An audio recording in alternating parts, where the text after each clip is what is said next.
Bueno, buenas tardes, muchachos. ¿Estamos viendo el sonido? Buenas. Buenas tardes, sí se escucha. Bueno, vamos a comenzar entonces con la clase. El tema de hoy es esqueleto axial y apendicular y articulaciones. Es un tema bastante largo, pero va a estar grabado y también el PDF.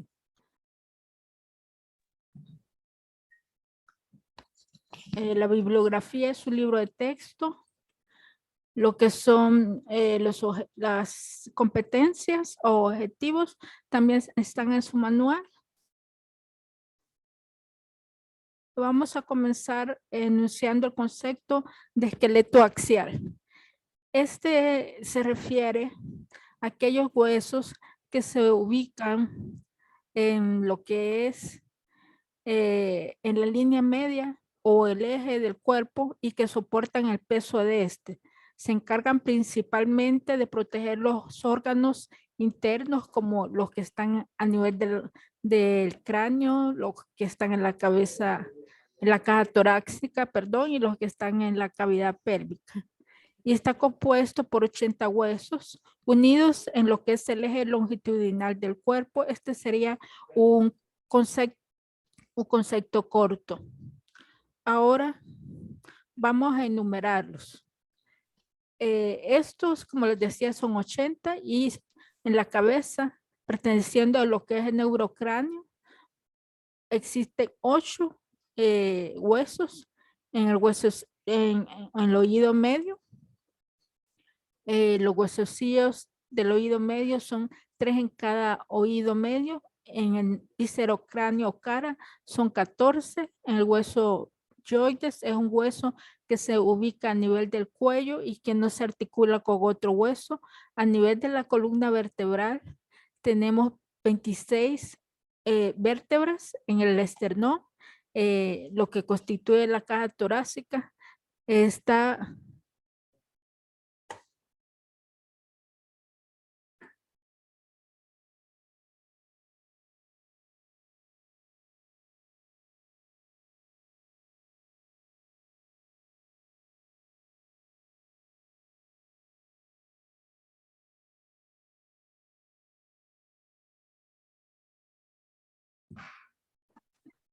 el esqueleto axial, como les decía, había un problema técnico que no veíamos la pantalla, ¿verdad? Eh, Voy a regresar solo para decir de nuevo el concepto.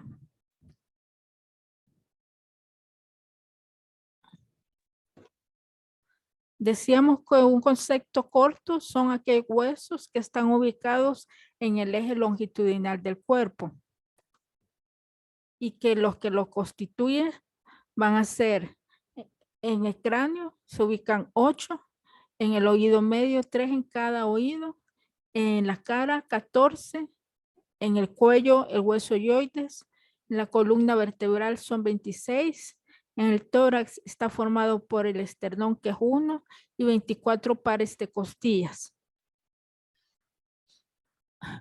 Los huesos se pueden clasificar de acuerdo a lo que son su forma y su tamaño. Entonces, en base a esto, podemos tener huesos planos como el esternón, el omóplato, las costillas. Podemos tener huesos largos como son los huesos de miembro superior e inferior. Los huesos cortos están al nivel de la muñeca, que se le denominan huesos del carpo, y a nivel del pie, que son los huesos cortos del tarso. Tenemos huesos sesamoideos, que son aquellos que se ubican dentro de tendones, las rótulas, el hueso sesamoideo más grande del cuerpo, y los huesos irregulares, ejemplos son las vértebras, y otro ejemplo sería el sacro. Ahora vamos a hablar de los huesos que conforman el neurocráneo y los vamos a clasificar en sus dos categorías. En el cráneo vamos a hablar de viscerocráneo y neurocráneo. Entonces, una de las categorías del cráneo van a ser neurocráneo y este encierre protege el encéfalo y está formado por 8 huesos. De estos, 4 van a ser impares y están ubicados en la línea media y 2 van a ser pares y van a ser bilaterales. Luego, el otro grupo son los huesos que conforman la cara y estos se encargan de encerrar y proteger las vísceras y están formados por 15 huesos, 3 son impares situados en la línea media y 6 huesos que son pares bilaterales. Pongan por favor sus micrófonos en silencio. Luego, aquí vemos los huesos del neurocráneo. Estamos señalando con el 1 el hueso frontal, que es un hueso impar, los parietales que están a cada lado y son pares, igual que los temporales. Luego el occipital está en la base del cráneo y es impar. El efenoides y el etmoides serían los otros 2 huesos impares. Ahora, el viscerocráneo es la otra división de los huesos del cráneo y vamos a señalar los que lo constituyen. El 1 sería la mandíbula o maxilar inferior. El 2 es el etmoides. El 3 es el vome. El 4 es el maxilar superior, que son 2 huesos. El cornete nasal inferior también son pares, que lo estamos señalando en este momento. El cigomático o los malares, que son pares. Los palatinos también van a ser pares. Y los nasales y los lagrimales también van a ser huesos pares de la cara. Ahora vamos a dividir regionalmente la columna vertebral estableciendo sus curvaturas. Vamos a definir que hay curvaturas primarias y secundarias. La columna vertebral se va a dividir en 5 regiones. La primera región es la región cervical, que está constituida por 7 vértebras cervicales. La segunda región es la torácica, que está constituida por 12 vértebras. Luego la región lumbar, que está constituida por 5 vértebras. La región sacra, se fusionan las 5 sacras y forman un elemento que es el sacro. Esta fusión comienza ya por los 18 años. Luego el coxis está constituida por 4 vértebras también que se fusionan por los 20 años. Y por eso ellas se llaman regiones, porque no están separadas las vértebras. En total vamos a tener 33 vértebras, pero solamente las primeras 3 regiones van a ser móviles.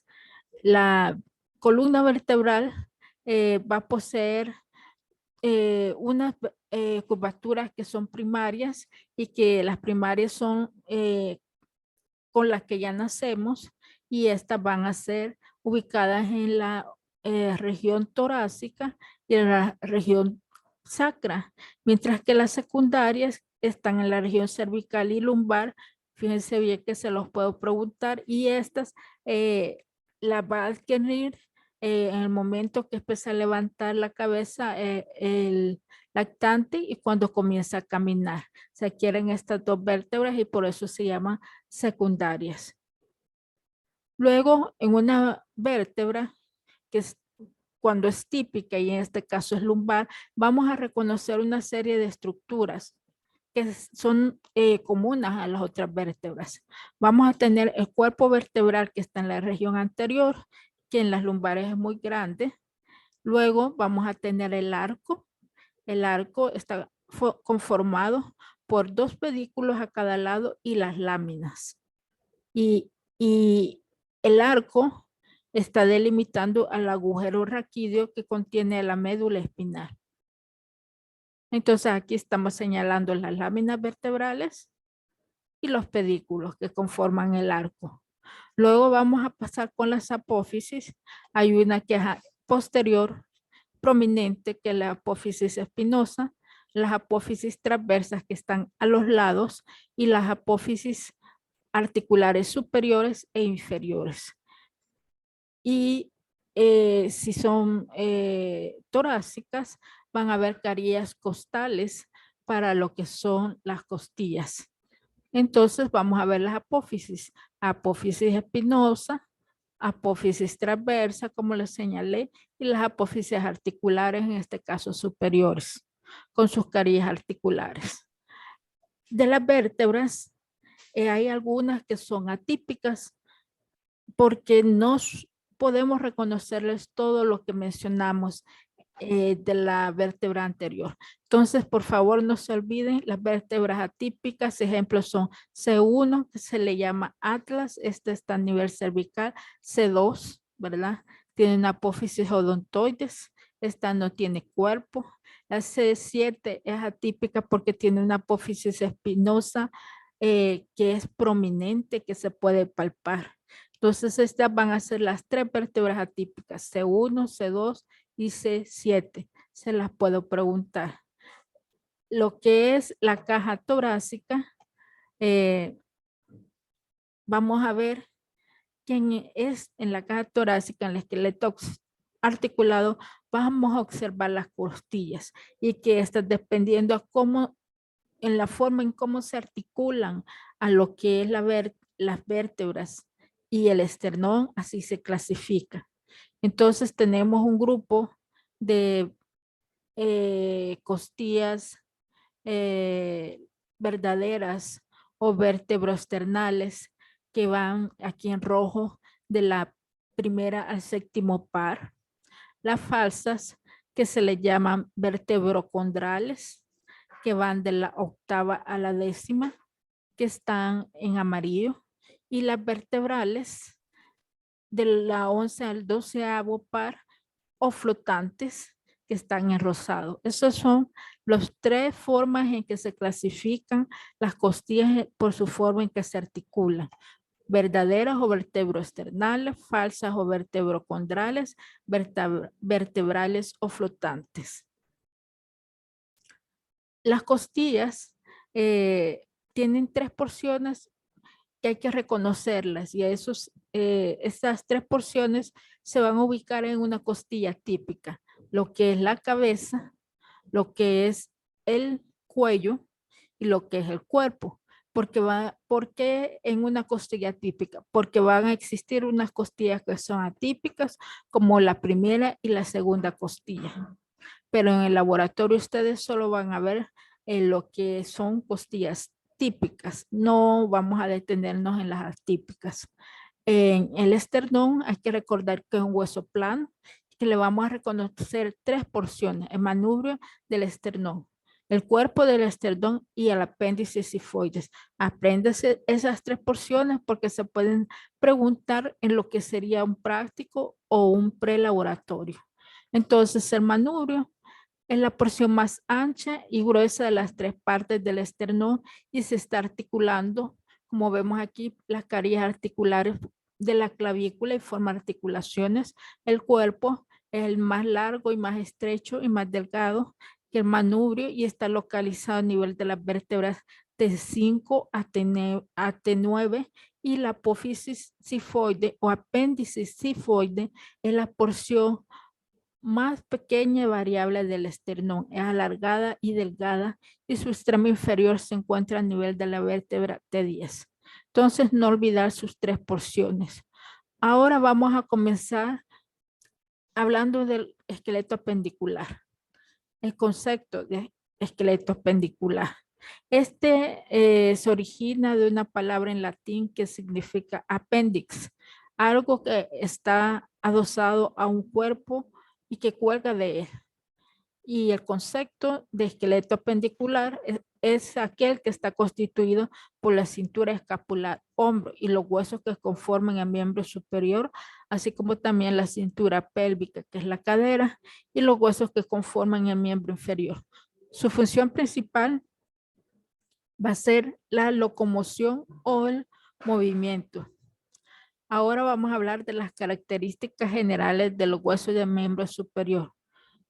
Y dentro de estos el húmero, cúbito y radio. Pero antes vamos a hablar de la cintura escapular. Cada cintura escapular está formada por una clavícula y por una escápula que conectan al miembro superior con el esqueleto axial. Recuerde que la escápula y la clavícula son huesos planos. Entonces la cintura escapular está conectando al miembro superior con el esqueleto axial. Ahora vamos a comenzar a hablar de los huesos del miembro superior. En el húmero vamos a reconocer lo que es su epífisis proximal, que sería todo esto.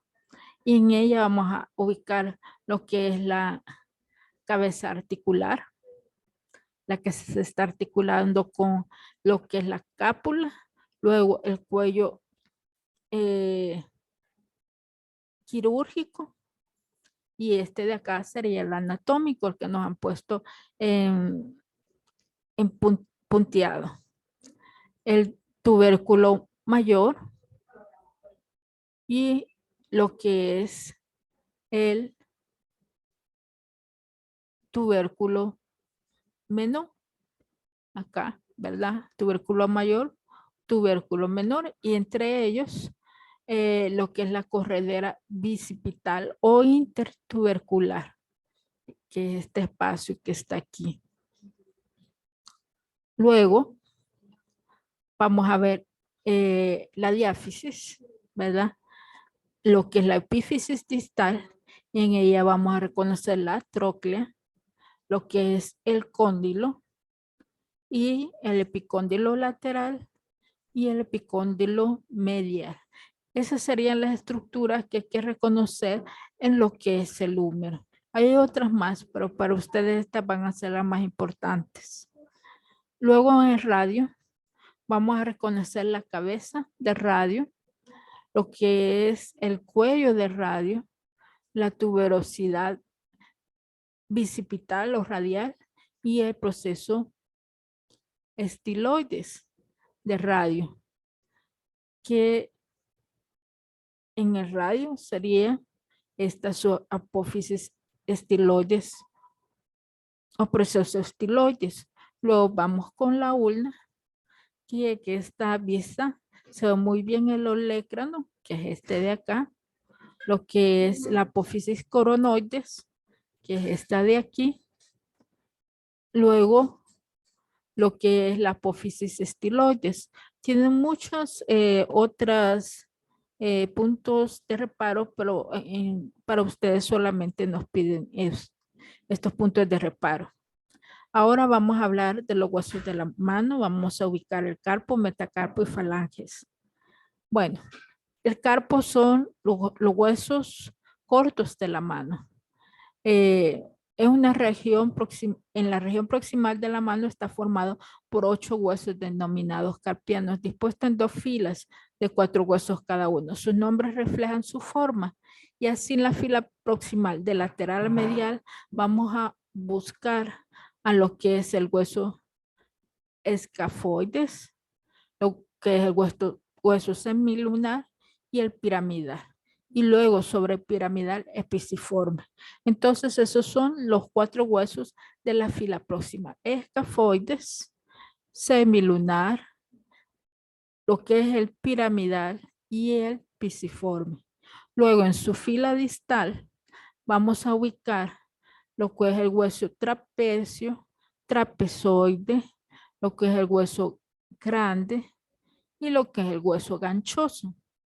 Luego vamos a ubicar lo que son el metacarpo, que de lateral a medial tendríamos la primera metacarpiano, segundo, tercero, cuarto y quinto.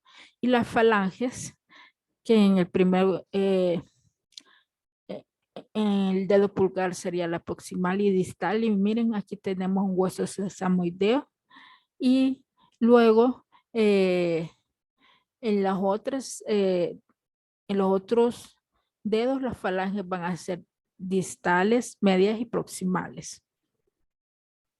Ahora vamos a hablar de los huesos que conforman la cintura pélvica. La cintura pélvica o cadera está formado por ambos huesos coxales. Los huesos coxales se unen por delante en la sínfisis del pubis y por detrás se articulan con el sacro formando la pelvis ósea. Pero por favor no me vaya a confundir la pelvis ósea con la cintura pélvica, porque la cintura pélvica solamente la conforman ambos huesos coxales. Ahora vamos a hablar de los huesos que conforman el miembro inferior, comenzando con el hueso coxal o el hueso de la cadera. En este vamos a reconocer la espina ilíaca anterosuperior, luego la espina ilíaca anteroinferior. Recuerden que la espina ilíaca anteroinferior es muy importante como punto de reparo para colocar una inyección intramuscular a nivel del glúteo. Luego vamos a ubicar lo que es la cavidad cotiloidea o acetábulo, que es donde se está articulando la cabeza del fémur con lo que es el hueso coxal. Luego la espina ciática, lo que es la cresta ilíaca y la sínfisis del pubis. Vamos a ver la sínfisis del pubis, el sitio donde ambos huesos coxales en la parte anterior se articulan a nivel del pubis. Esta es una articulación, la sínfisis del pubis. Y la cresta ilíaca es esta porción superior de las caderas. Esa se le denomina cresta ilíaca. En el fémur vamos a reconocer lo que es su cabeza articular, que es esta. Luego su cuello anatómico, que va a ser este. Luego el trocánter mayor, que lo estamos señalando. El trocánter menor, que en este momento lo señalamos, lo que es el cuerpo, la diáfisis del fémur, su cóndilo lateral y su cóndilo medial, así como sus epicóndilos laterales y mediales. Ahora vamos con la tibia, que en la tibia vamos a reconocer los platillos tibiales medial y lateral o cóndilos, el cóndilo lateral, cóndilo medial, la tuberosidad anterior de la tibia, que es esta, muy prominente y fácilmente palpable, y el maleolo medial, que es el que se está articulando con lo que es el astrágalo.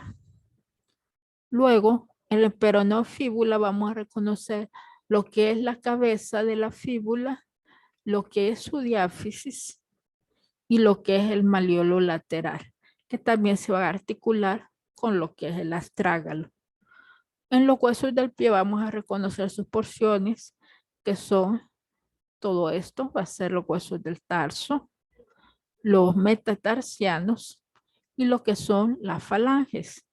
En lo que es huesos del tarso, en amarillo tenemos el astrágalo, luego el calcáneo, el escafoides, el cuboides y las tres cuñas de medial lateral son 3 y se enumeran primero, segunda y tercera. Los metatarsianos que se enumeran de medial a lateral, primero, segundo, tercero, cuarto y quinto. Y las falanges, excepto en el primer dedo, que solo son 2, proximal y distal. De ahí en todas son proximal, media y distal. Entonces, en esta imagen, pues, podemos ver los huesos que les dije, astrágalo, calcáneo, cuboides, navicular, la tercera cuña, la segunda y la primera cuña. Esto es de medial a lateral, los metatarsianos del primero al quinto, y vemos las porciones de las falanges, que también se denominan base, cuerpo y cabeza, ¿verdad?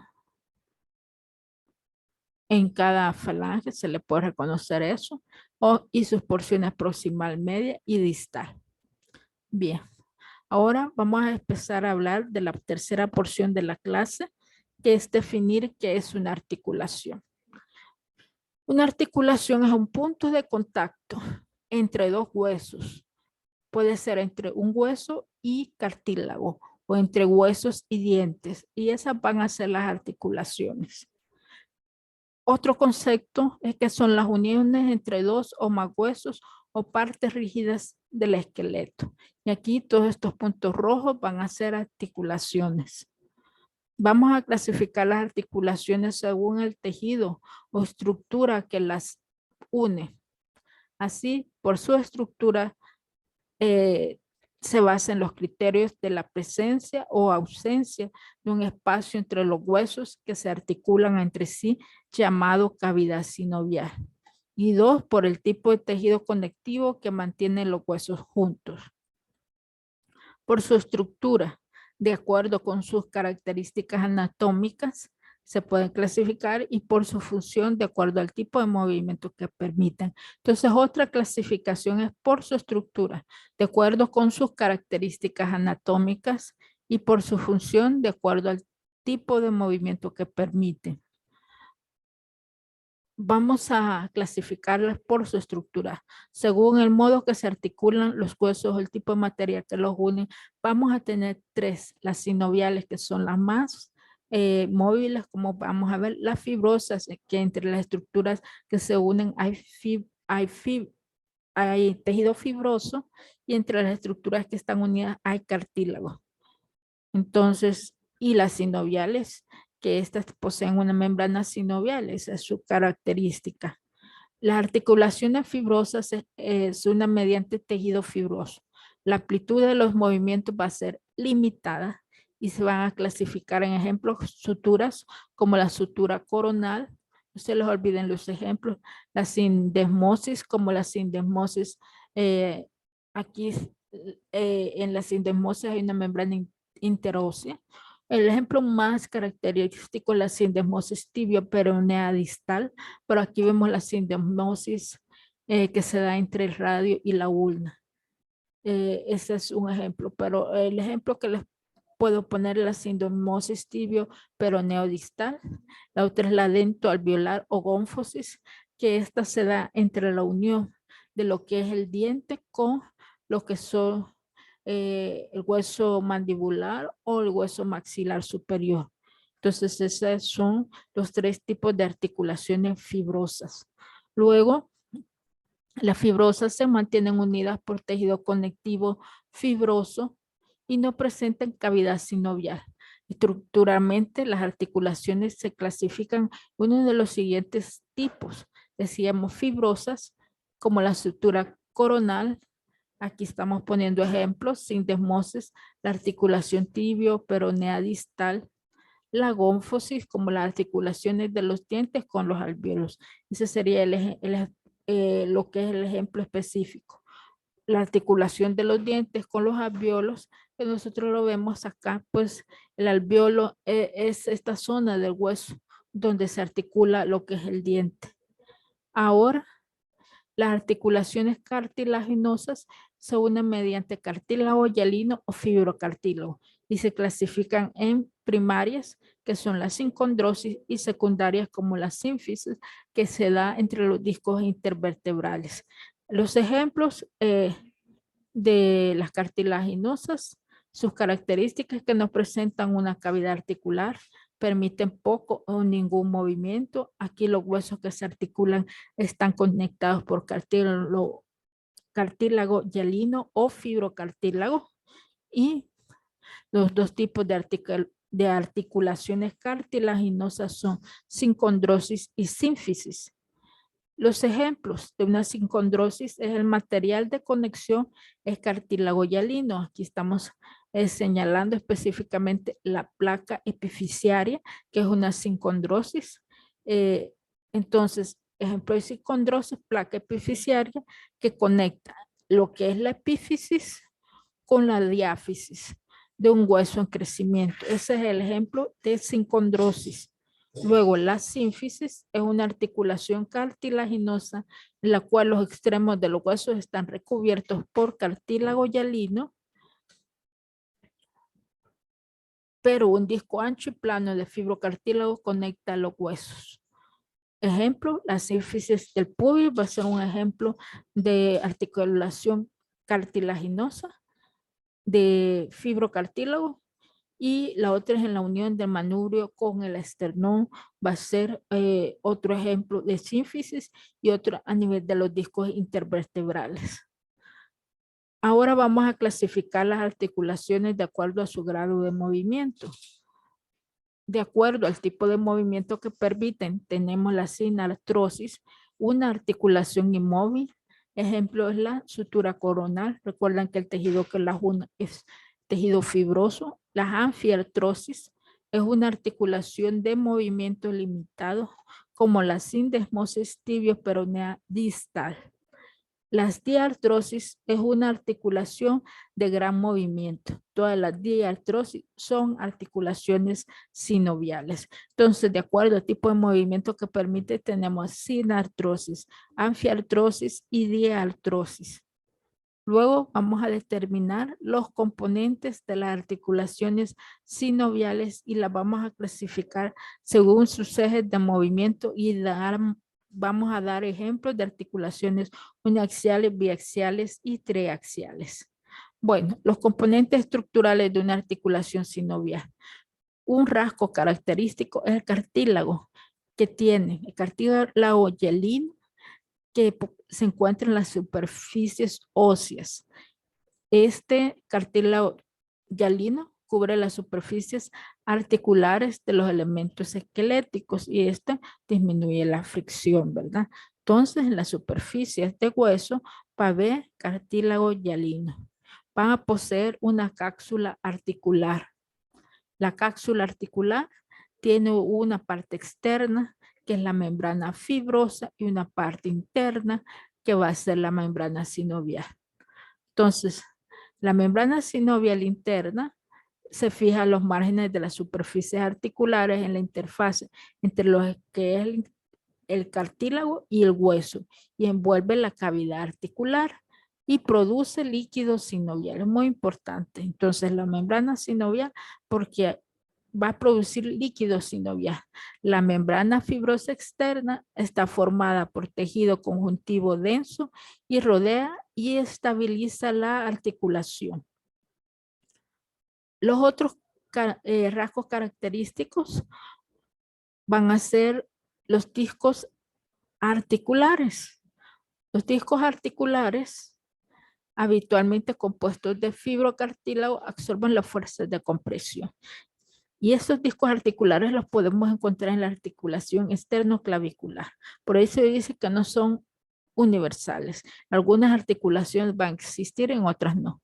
Las almohadillas grasas, como la que estamos observando, y estas se ubican entre la membrana sinovial y la cápsula y entran y salen de estas zonas a medida que el contorno articular cambia durante el movimiento. Y estas almohadillas grasas pues evitan la fricción entre los huesos. Los tendones, ¿verdad?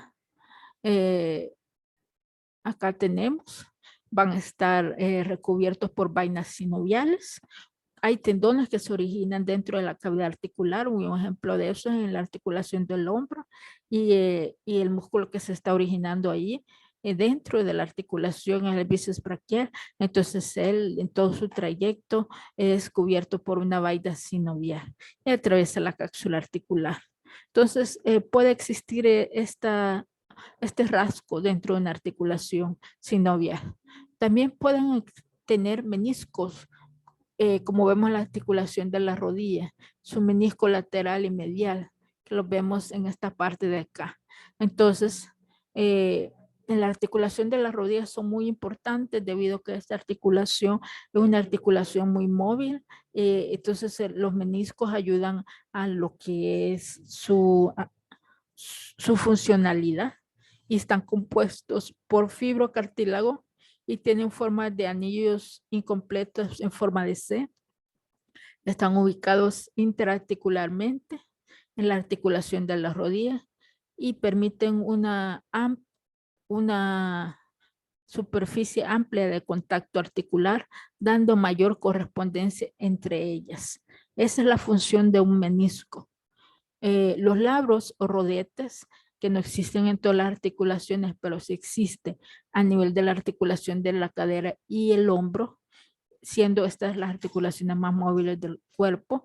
Lo que hace el labro o rodete es ampliar la cantidad de superficie articular. Entonces aquí vemos el rodete acetabular de fibrocartílago. Está compuesto el labro por fibrocartílago. Tiene una forma de anillo y ubicación en los márgenes de algunas articulaciones, ejemplo, la articulación del hombro, que es la glena humeral, la de la cadera coxofemoral. Función: amplía la superficie de contacto entre ambos extremos articulares. Otras características muy importantes son los ligamentos y estos van a estar en la cápsula articular.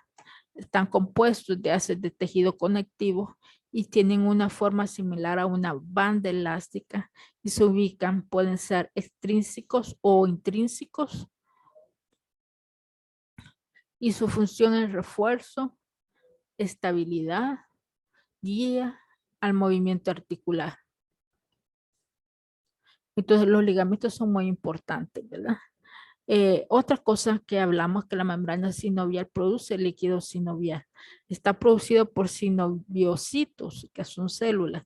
Lubrican ambas superficies articulares. Nutren al cartílago de superficie. Tienen aspecto de clara de huevo y se asemeja bastante a un ultrafiltrado de plasma sanguíneo.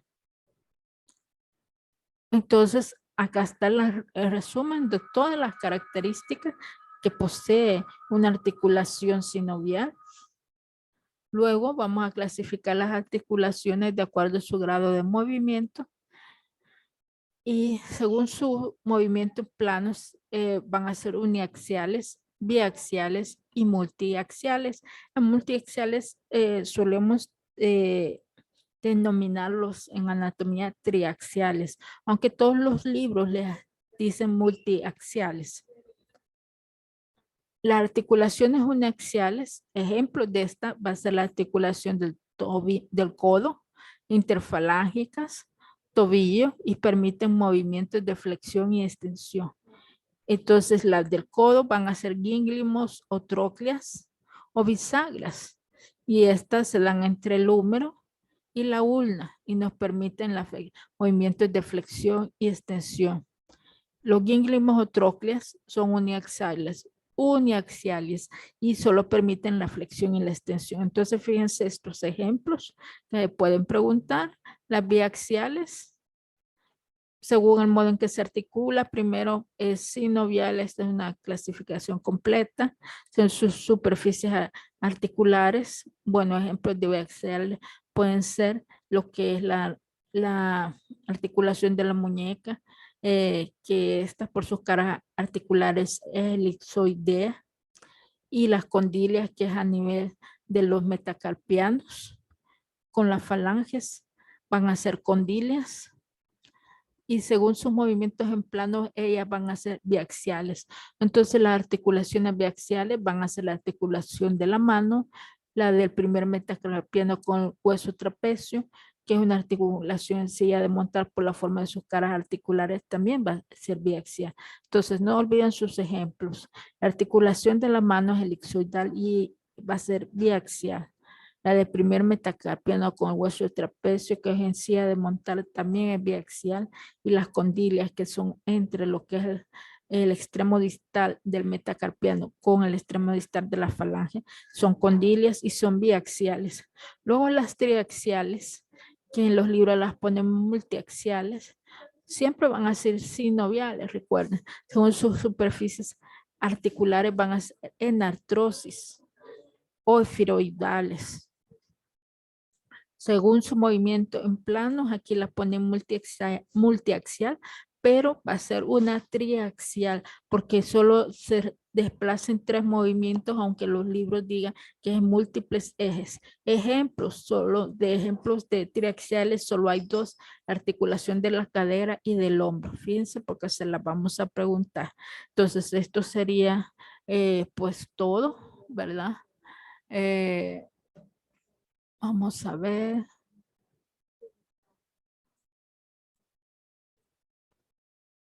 ¿Lista? ¿Alguna duda, muchachos?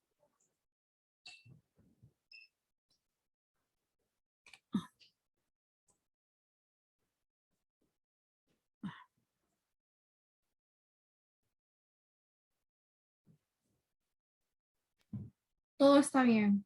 Todo está bien. Bueno, permitan. Vamos a... Bueno, les voy a estar subiendo esta presentación, ¿verdad? Vamos a entonces quedarnos en esto. Y por el momento dicen que no hay dudas, ¿verdad? Entonces sería solamente esto, muchachos. Nos vemos.